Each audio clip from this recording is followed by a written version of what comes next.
So last time we spoke, we talked a bit about how Vladimir Putin discusses things that aren't necessarily even for the rest of the world. He Yes. says things, he doesn't really care if the United States and the Western world believes him. He says them so that his people hear something. Is that the Mhm. case with his accusations, whether it was the first time with it being just the Ukraine Yeah. and next time being okay, but with a lot of Ukraine hmm influence? Do you think that he made those accusations because he really didn't care whether the US believed him or not, and it was for his people? And if so, I think more importantly, what I'm really asking is, did it hit the mark? Do you think the people of Moscow and of Russia hear him say that and believe that it wasn't really an ISIS attack? It was really um, choreographed by Ukraine.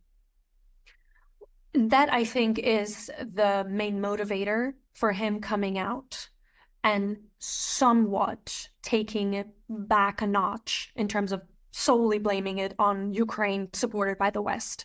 It was becoming a little bit ridiculous, even for domestic consumption, because he has to be very careful right now in terms of messaging at home.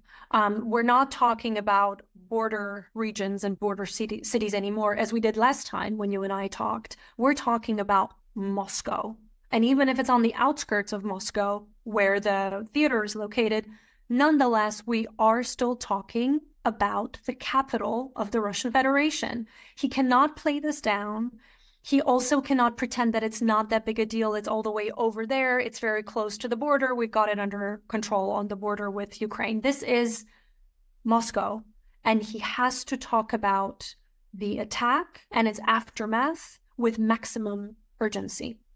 And he has to show everyone, not just at home, but also others, and I would say also those in China, Central Asian states as well, that he's got this situation under control, that he takes it very, very seriously. If he continued to deflect on the ISIS connection or completely ignore it, or at the very least bypass it in his statements, it would have turned into a little bit of a farce, but also not put him in a very convincing position with other countries and his own constituents, the countries that matter to him, that is, right? In this instance, it's Central Asia, it's China, it's what Russia likes to talk about as the global South, where it sees itself as one of the leaders of the global South world and the world order. So he has to be very, very careful. And he had to get a message out there that was slightly more convincing than the one that he came out with 19 hours after the attack. And one other point that I would emphasize here is that the local population, even though we tend to think about Russians as the one and the same, right? So it's all of Russia thinks X, Y, and Z. All of Russians love or hate Putin. It's really not that simple. And we had this discussion last time, Ali, when we talked about how there's many different layers of the population. And there is also increased connectivity when it comes to the internet, even though it is becoming increasingly challenging to access certain websites. And open source as such is not as accessible anymore. VPN has not been entirely banned as of yet, even though they tried to do so at the beginning of this month. So a bunch of people have access to a variety of different theories that simply don't gel with the official narrative. So he had to come out and have an answer, not just for those who are sort of religiously watching Russian state media, Russian television that is controlled by the state, but also those who have access to other versions. What can he give them so that he doesn't entirely lose them, and above all, lose his credibility with them? Because this is the man who was celebrating just under a week earlier his 87% win.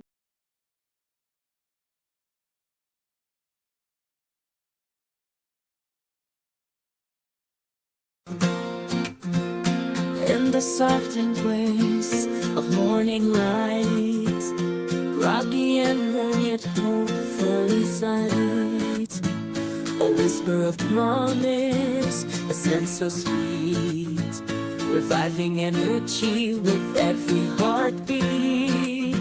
Oh yeah, stumbling down the stairs with grace, favorite mug and cherished embrace. Each sip, a dance of enchantment, caffeine's elixir, a daily enchantment. Ooh, yeah. Coffee in the morning, my lifeline. Guiding through life's chaotic design, finding every sip of morning zest. In that brew, I find my best.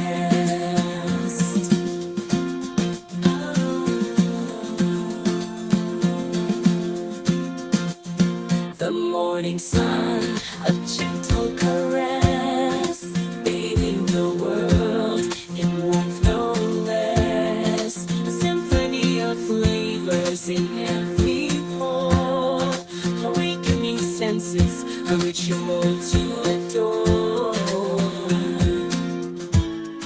The kitchen hums a quiet tune as dreams unfold not too soon. Pouring the elixir, stories take flight. In the world of coffee, my spirit aligns. A mug cradled, a vessel of tales. Each sip, a dialogue as morning unveils. Bitterness, a new world of tales.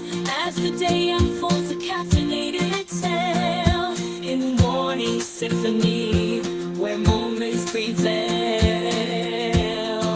Coffee, my companion in the sunrise quest, in the ritual of morning, my eternal zest. The world awakens, a canvas so bright, in the palette of dawn, a captivating sight. A dance of flavors, a morning trance. In the world of coffee, life's sweet romance.